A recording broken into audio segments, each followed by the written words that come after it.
Welcome to our episode of History Makers. On this interview, we are hanging out with none other than Refigah, a guy I've known for a very long time from his days in Kibra when he was running Grandpa Records. He's still running Grandpa Super Cup, and the days he was a Nubian with attitude. NWA with his cousin Mujombi.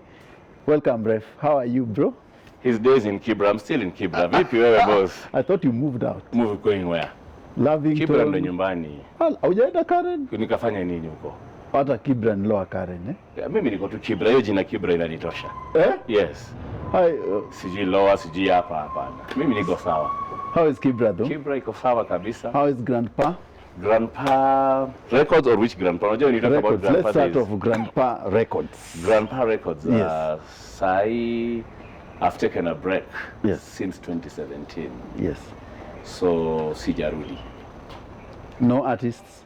No, artists are there, but I had to set them free to work as freelance artists because I Yes. was taking a break. Yes.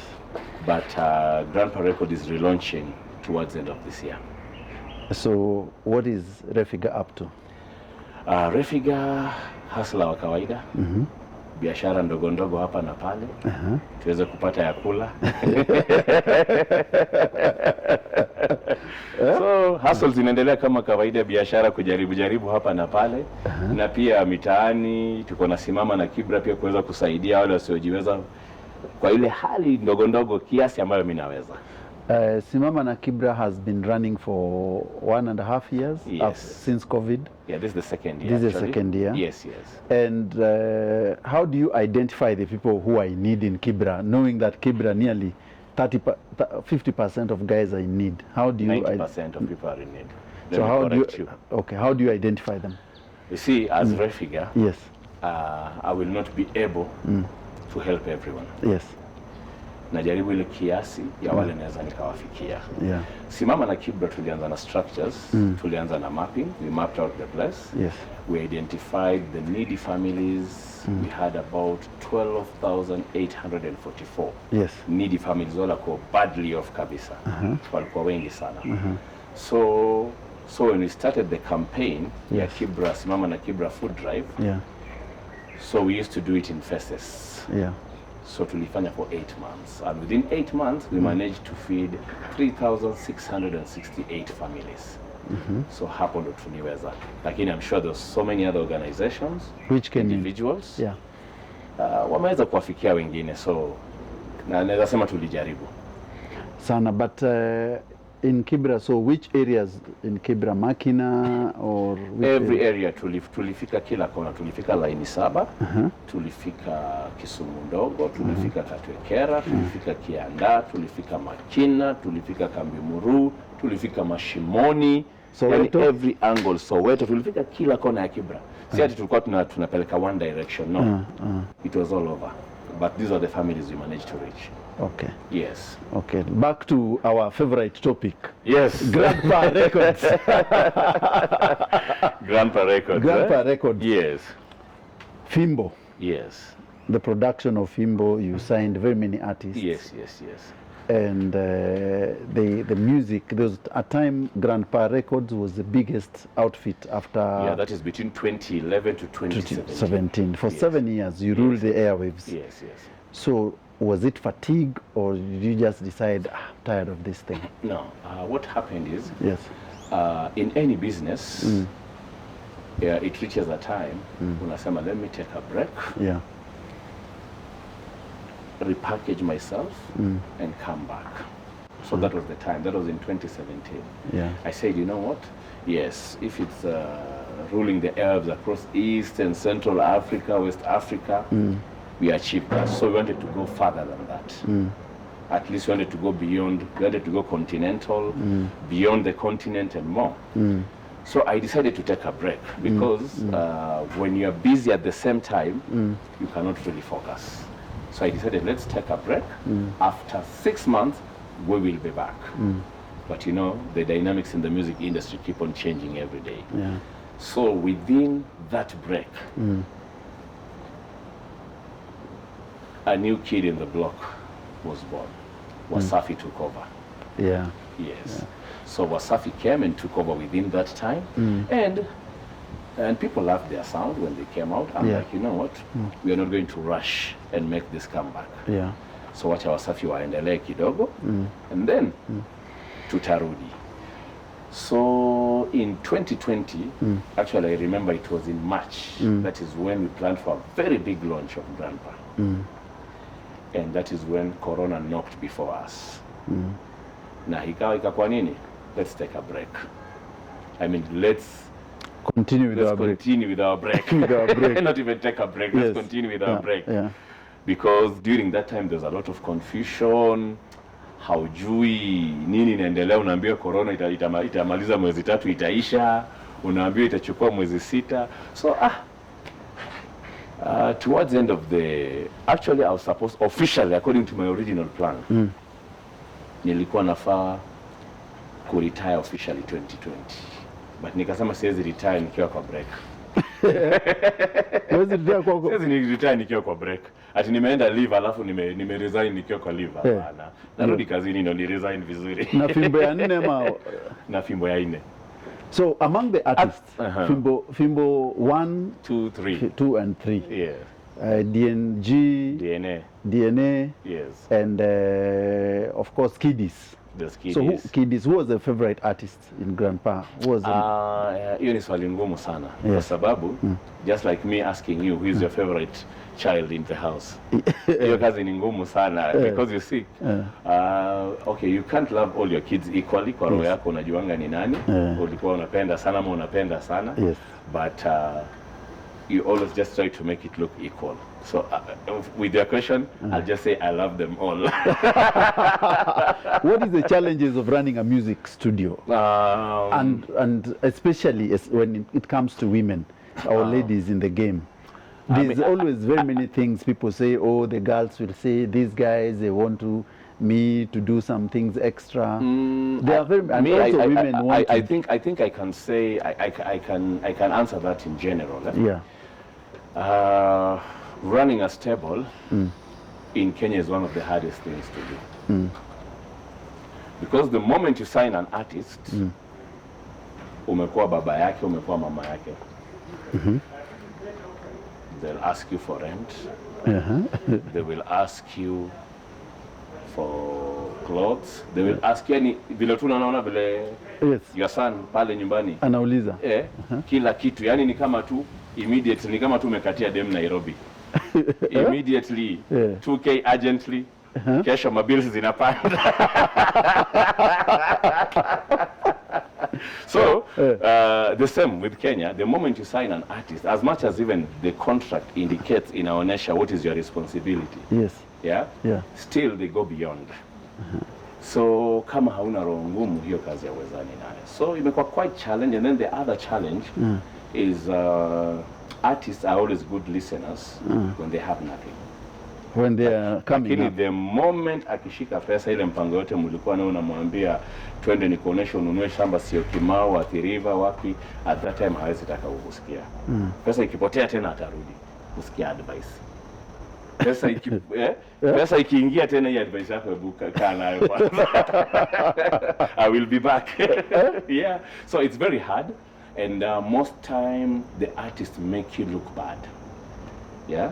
The artists make you look bad, because you see, kama today Charles Otieno, I signed you, we worked with you for 3 years. Yes. Watu wameona tumekuwa tukienda ngambo, tukienda wapi, unafanya mashows, ringtones, ringbacks, making money from all avenues. Yes. Alafu, after 3 years, when our contract ends, you become a pauper. Unaanza kuomba hapa na pale. You make me look bad. People just think, Charles Otieno mazee aliibia huyo jamaa.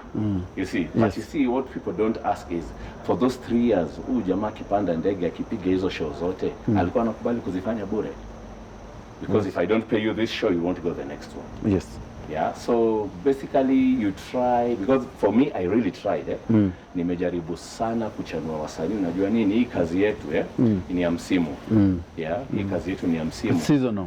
Seasonal. Leo uko juu, is not guaranteed kwa juu paka next year. Someone young is coming up, someone more hungry is coming up. So hiyo muda wako utumie vizuri. I tried, hiyo ndio vita kubwa nimekuwa nayo na wasanii. But I can say, without mentioning names, there's just one specific artist among all the artists ambao nimewaka nao. Huyo ndo jamaa ambaye amesikia na ni jamaa, he's not in the limelight but amejipanga, anaishi vizuri, biashara yake na maisha yanaenda vizuri. But the rest of them ni kutapatapa. All that time with all the hits. Yes, with all the hits. Sasa they'll end up making you look bad. Huyu jamaa mbona ako sawa na huyu jamaa yuko sawa. And what about the female artists? How do they fare in this game? Female artists, working with them, you need a lot of patience. In everything. They will never keep time as usual. I'm sure uko na watu wako kwa ofisi mnasumbua. They will never keep time. And of course a woman is a woman. Ni kama tu mama yako, kama bibi yako, kama dada yako. You know how women are. So dealing with them need extra patience. I've dealt with, I think I've worked with 90% of female artists in this industry.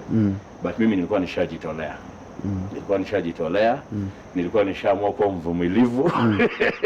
So it wasn't hard for me working with them. So psychologically I was prepared.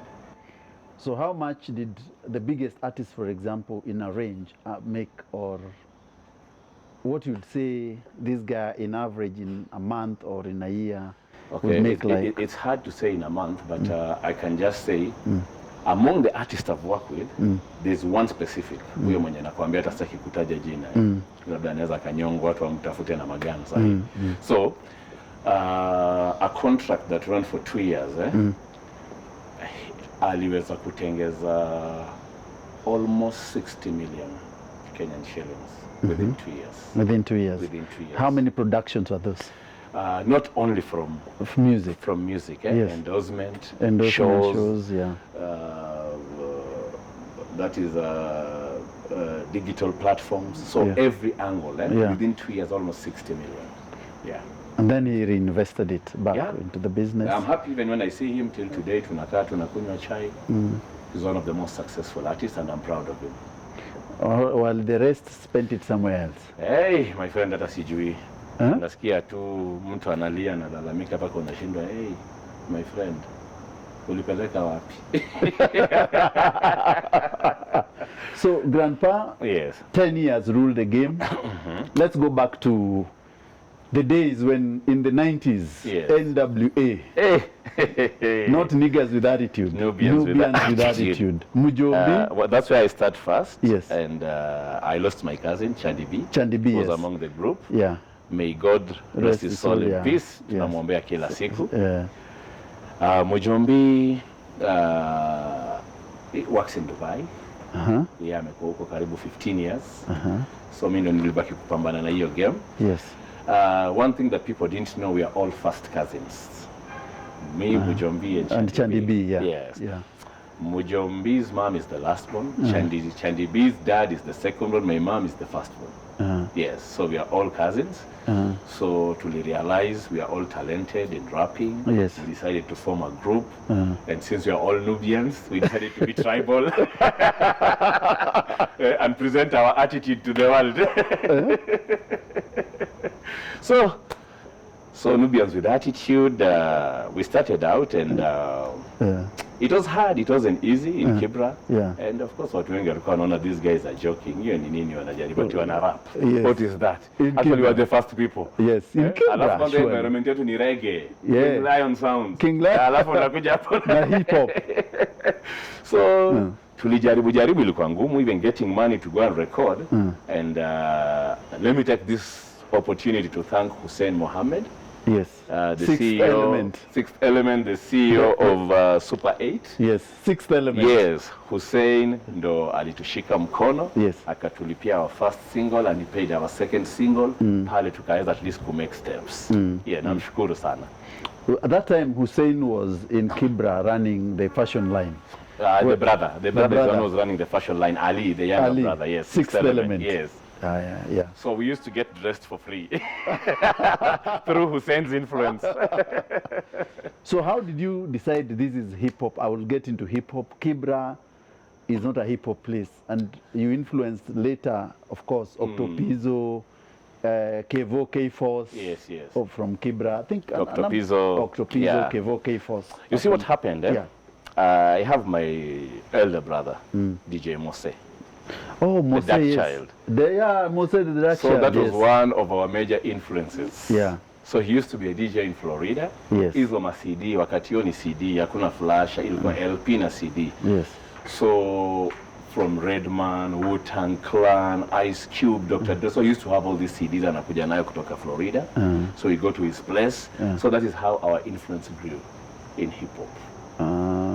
Na unaona kwa hiyo environment ya King Lion Sounds mkatokelezea hapo. Tulipita katikati.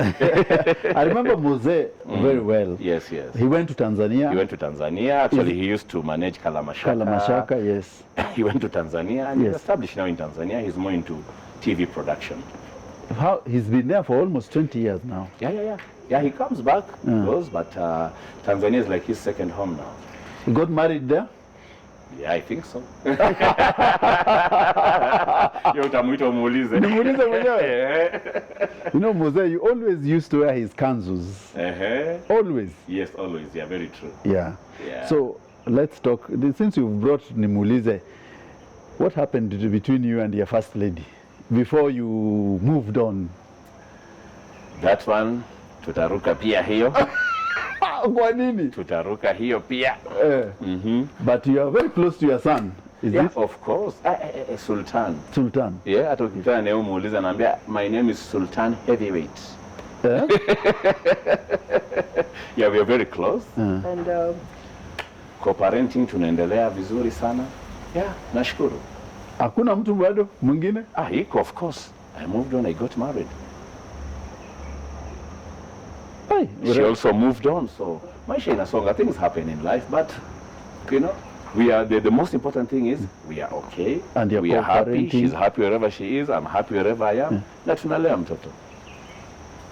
Okay, so hakuna tashwishi. Hakuna tashwishi, hata mimi si mtu atashwishi kifike kwa hiyo maneno. Ni amani. Amani. Yes. Tell me, Bobby Wine is our friend. Yes, Bobby Wine is a very close friend, and he's been my friend for 18 years. For 18 when he years. was in Firebase Crew? Yes, when actually he is the founder of Firebase Crew, and since then we've been friends. And of course, every time he's in Nairobi, he stop over for a cup of tea, anafika nyumbani, tunakula lunch. Yeah, when I'm in Uganda, I'm always a visitor. I frequent Magere every now and then. Yeah. The hills. His state house. His state house. Inaitwa Magere. I remember. Yes, but tell me, so how is your relationship with Bobby and most of Tanzanian, Ugandan artists and Tanzanian artists? You've branched out heavily into Uganda. And in Tanzania, I have a lot of friends. Professor J is a very close friend. Every time I'm in Tanzania, he's the guy who picks me from airport. The first stop ni kwake nyumbani, tukule wali alafu nifanye mambo yangu. AY is a very close friend. Is it the Nubian influence on Ugandan side? No, it's both. Actually, me, I'm a man of people. Mimi na marafiki kila mahali. Ukienda Malawi niko na marafiki. Si Wanubi pale? Wapi? Wanubi wako paka Tanzania. Do you know Nubians are in Tanzania, even Somalia? There's Nubian village even in Somalia. So how do you unite all Nubians in East Africa? In that program? I have an event called Sabala Night. It's a Nubian cultural night ambayo inafanyika once every year. So it brings all Nubians across East Africa together. It's a very big event. It's sold out. 5,000 plus people attend that event. Yeah. And what is the meaning of Sabala? Sabala, it's a climax of a Nubian dance. Yes. So it's called Sabala Night. It's a Nubian cultural event. I've been doing it for the past 15 years. So how do these guys converge into a same place? How do you converge? You see, it's just the same family. The Nubians in Uganda, the Nubians in Kenya, the Nubians in Tanzania. We are all related in one way or the other. The Nubians in Kibos. Yes. Yeah, the reason I did not even mention Kibos, Kibigori, Kisii, Nubia, Eldamaravin, the reason I did not mention, because we are all related. So which is the Nubian holy ground? Holy ground. Holy, like, what is your sort of Mecca? I can say the headquarters is Kibra. Yes. Kibra is a Nubian word that means forest. Yes. Yes. Kibra is the headquarters because I think that's where the biggest population of Nubians are. In Makina. Kibra. The whole of it. Yeah, there's Lindi, there's Kambimuru, there's Makina, there's Karanja, it's scattered all over. Yes. So how do you influence the upcoming youngsters to take up the Nubian culture and also to grow in arts? You see, first of all, Nubians are very cultured people. Yeah. Very, very. I think in Kenya, hata tunashinda Masai kwa utamaduni. Like, kama kuna wale watu wameshika, like, kuna historia Nubians that have been in Kenya for over 100 years, come and attend our weddings, our daily lives. We are the most cultured people. And what we try to do the most is the young ones who are coming up. Kwa sababu unajua siku hizi utamaduni watu wanarusha Kabisa. So we try so much through different programs to keep them intact. Yeah. So what happens in a Nubian wedding? Wedding yako, you didn't invite me. The first one, you didn't. Are you sure? You didn't. So unajua wewe ni mkubwa, hata kukufikia ni shida. Hata kula wali pale. Kukufikia ni shida, inamaanisha hata nilijaribu kupenya hapa labda nikaambiwa una appointment na mkubwa sasa. Sasa na shida ilikuwa ni wewe. Shida ni wewe. Shida ni wewe. Because everyone from standard group came. So back to Bobby. Yes. When you went to Uganda all this time, did Museveni track your calls, or because you've always with Bobby when he's actually fighting the system? And how is that relationship with other NRM guys? You see one thing, Bobby is my personal friend. Yeah. I've never interfered in Ugandan politics. Yeah, there'll always be a problem when you interfere in their politics. Yeah? I've never interfered in Ugandan politics. Bobby is a personal friend. Either he's a politician, a musician, or tomorrow he decides to be a farmer. He's been my friend and he'll still be my friend. Yes. Yeah? And the same, I have very close friends who are within the Ugandan government. Yes. Yeah. I have a number of ministers, members of parliament who are my friends. The former speaker, Rebecca Kadaga, is a very good friend. The Lord Mayor of Kampala, Lukwago, is a very good friend. So, as I told you, I'm a man of people. Lukwago vied for presidency, yeah? No. Mayor. He's the mayor. This is the mayor. The Lord Mayor of Kampala is serving his third term. Okay. Yes. He defeated my friend Jose Chameleon. It's the game of politics. Yeah, it's the game of politics. It's a different ball game. So these guys, they didn't track you at all? I don't think they just track anyone. Yeah. When you interfere with their affairs, they will track you definitely. How did you meet Bobby? How did you become friends? I met Bobby through Butcherman. Oh, Butcherman, yes, the lame guy. Butcherman came to Kenya. I lived with Butcherman for 1 year. Yeah. Actually, Butcherman came at a time nilikuwa na ile single room yangu Kibra, haina stima, na battery ni ile una charge Friday. Ndio utumie radio siku hiyo. Na cassette ile kurewind na kalamu. So that's the time I was with Butcherman. We lived together for a year. Yes. And Butcherman, after we did the collab together by Kampala, so Butcherman went back to Uganda. So when he went back to Uganda, Bobby recruited him into Firebase. Yes. So after like few months I visited Uganda, when I called Butcherman, I was like, Bobby Wine want to meet you. That is how I met Bobby Wine. And since then, we became, right now Bobby Wine and Butcherman, they cannot see eye to eye. I remember there's a big fight between Bobby Wine, Butcherman and Master Parrot. Yes, but now Butcherman is on the NRM side. Theirs is political. It's political, yes. So Butcherman is still my friend, we talk. Yes. Bobby Wine is still my friend, we talk. Yes. But Bobby Wine and Butcherman cannot see eye to eye. They cannot see eye to eye. And the three front, of course, Bobby was the president of Firebase. Yes. Then there was Master Parrot in there. Yes. And of course, Butcherman, who was was it the deputy president of that group? Or yeah, he was the deputy president of Firebase at that time. So, is Master Parrot still getting along with the... I even don't know where is Master Parrot, because the last time I saw him was 10 years ago. I don't know where he is. And you have a good memory, eh? Yeah? Because even there are some Ugandans who don't remember Master Parrot. Yeah. So, back to Kenya. Yes. So what do you see for Grandpa in future and Kibra as a place?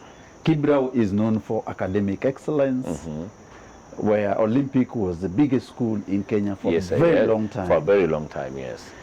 Kibra is known for top rugby players, is known for top musician. Octopizzo is still there. The other guy, Otile Brown, was there for some time.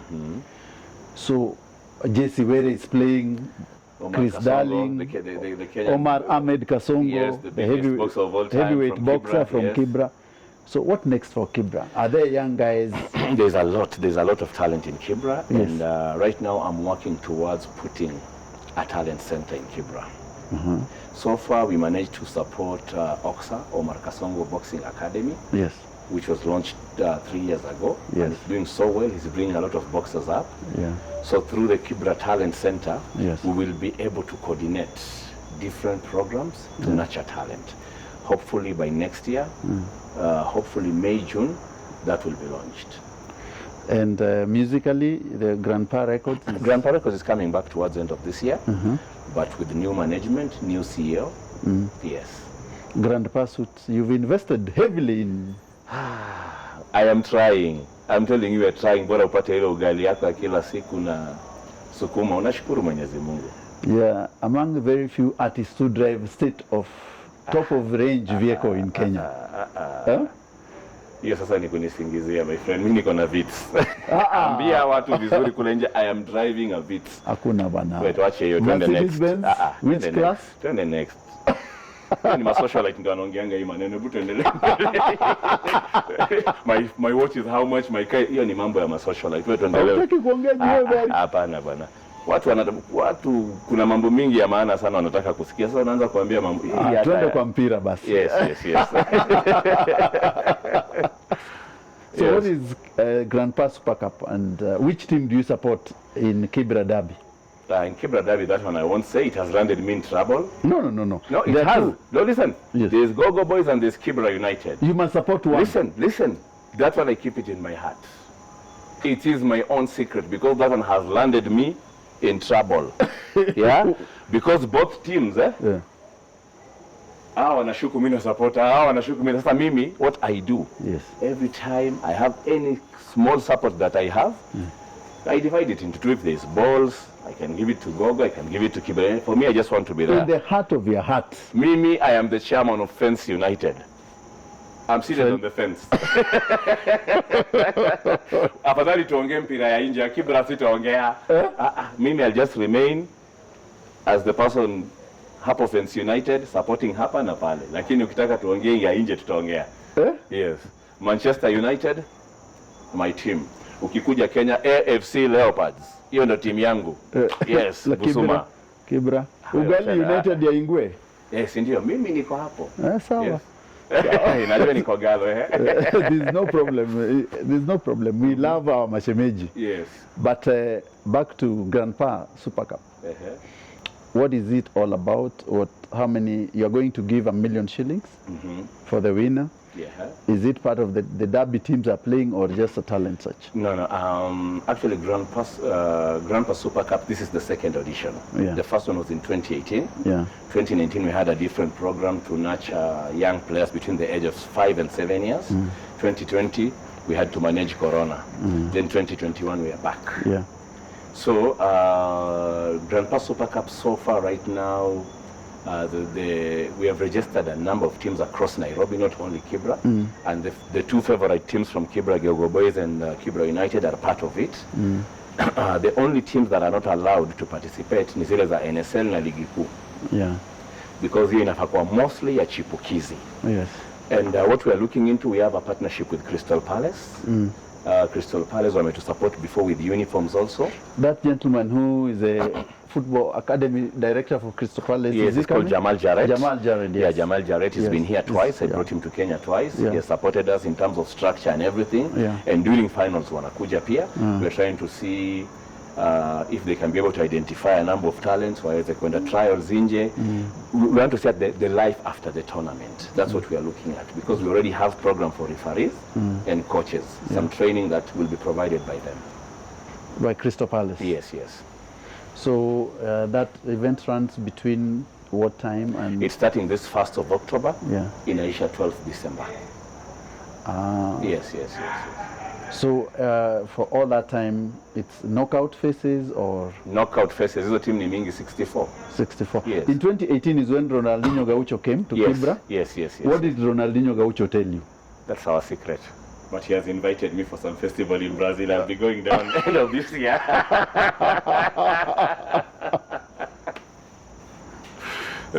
So you brought Ronaldinho Gaucho to Kibra. Basically, he came to Kenya courtesy of Betika. Yes. And that is how we met. And Yes. of course, Betika people, we work together always. And Akaenda of course, Kibra. Yes. Akacheza ball Kibra. Hakucheza bola. Hakucheza karanja. Hakucheza bola. Bola alicheza ni Barclays ama ni KCB on Thika Road. On Thika Road. Yes. So let's hope that that thing works for you and it becomes We a are praying. big program. Yes. And we hope that your music gets career. And of course, Mr. Heavyweight Junior, do you want him to be a musician or a footballer? To be honest, I will support him on whichever direction he takes. Yes. But if it's me to decide for him, Yes. I will never want him to go to public life. Why? You need a thick skin, a heart of a lion. Yes. Yes. So, but I won't really decide for him. But if he goes that direction, I'll definitely have to support him. But if it's me to decide, I will never want him to go that direction. So in your life, what Yes. is the highest point and what is the lowest point and what is your biggest achievement? The highest point, of course, is, I can just say it's been more of series. Yeah. The highest point is when I could identify a talent, Yes. nurture talent, push a talent till it becomes a brand. Yeah. That time has always been the highest point. Yeah. The lowest point, when I see what I've built going down in training. Yes. Always, it has happened several times, not even once. Inanihuzunisha even the artists I don't work with, nikiona kabisa yani maisha yao imepotelea pale, it's always low for me. And to me, I can always say it's the same. My biggest achievement has always been, not once, not twice, not thrice, the artists I discovered and I made them become, I made them become somebody. To me, that has always been the biggest achievement. Anytime, even not artists alone, if I manage to make a difference in someone's life, you're looking for a job, I manage to hook you up, ukapata kazi, nimemanage kukuboost na kitu kidogo, ufanye biashara yako, uweze kujikimu. To me, that always makes me happy. Your friend Eugene Wamalwa. Yes. Do you have a business that you are running together or you're just friends? We are friends. We've been friends for 18 years. Since he was first-time MP. So in this current government, the formation, you always lie towards Jubilee too much. How? I'm a friend of everyone. I was with I'm with Baba, I'm with Wetangula, I am with Mudavadi. AGP. Yes, Any I'm with government in DP. power? No, Huh. like Mudavadi is not in government. Man, he is my friend. Wetangula is not in government, he's my friend. Yeah? Are you vying for Kibra 2022? I had that rumors. Nimesikia hiyo maneno sana, hata sijui inatoka wapi. Are you the people campaigning behind my back? No. Yes. Are you vying? No, I'm asking you, are you the people spreading the rumors? You know, the current Kibra MP is your friend. Yeah? Current Kibra MP is your friend. Yeah, even the late brother. Even the late Ken Yes, Okot yes, and yes, of course. Sasa ndio mimi nauliza, hiyo vumi ni nyinyi mnaeneza? Msipatie watu hata attack. Msipatie watu, na tusiongee siasa, hebu tuongee mambo mengine.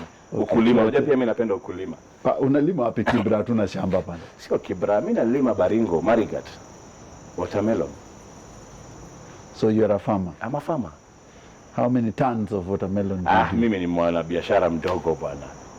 Yangu ni kidogo kidogo bwana. Boss, mbona unanifikisha huko juu sana hivi? Mimi bado sijafikisha kuku za DP.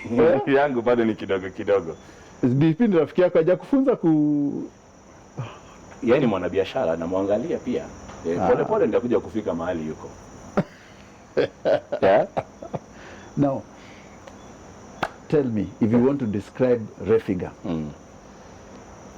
in one sentence, who is this guy? Refigah, Yes. down to earth and a go-getter. That's me. And to Nubians, what would you tell them? To Nubians. Yes. Of course I love my people. They know that I love them. Hiyo sio siri tena. Hiyo wanaijua. I'm always there for them. Did you marry a Nubian by any chance? Wacha mambo ya ukabila na wacha hii mambo ya harusi unaongea kila saa. Tuongee mambo mengine. Sasa hii ni mambo zingine ya kibinafsi tuachane nayo huko. Wewe tuongee mambo mengine Charles. Hey, wewe. We are sorry, it was not our Ngeshi then. Well, thank you, Ref. Asante sana kwa kunialika. Asante sana kwa kuja kwa History Makers. You're one of the biggest history makers in Kenya. Shukran sana. We members of Kibra, tunapenda Kibra sana. Asante Keep sana. up the good work. Watu wa Kibra ni watu wangu. Ni watu wetu?